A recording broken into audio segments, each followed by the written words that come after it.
আমার উম্মত, খবরদার, জুলুম থেকে বাঁচো, অন্যায় থেকে বাঁচো। হ্যাঁ, ওয়াল্লাহু লা ইয়াহদিল কওমাজ জালিমিন। জুলুম করিও না, আমি আল্লাহ বলছি, আমি তোমাকে হেদায়েত দেব না। জুলুম করেনেওয়ালাকে কখনো আল্লাহ হেদায়েত দেয় না। ওয়াল্লাহু লা ইউহিব্বুল ফাসাদ। আমার জমিনে ফাসাদ করিও না, বিশৃঙ্খলা, আমি আল্লাহ পছন্দ করি না। আল ফিতনাতু আশাদ্দু মিনাল কাতাল। ফিতনা করিও না আমার জমিনে। এই লোককে জবাই করার চাইতে বড় অন্যায়। জীবন কতটা পাকসাপ হতে হবে।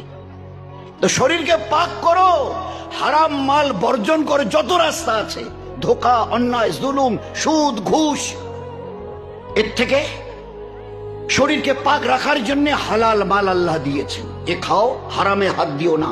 এক লোকমার বিনিময়ে 40 দিন কোন ইবাদত, মসজিদে মাদ্রাসায় 5 লাখ নেন আমার। আর মাল যদি হারাম, লোকমা যদি হারাম পেটে যায়, এই 5 লাখের কোনো বদলা নেই তোমার জন্য।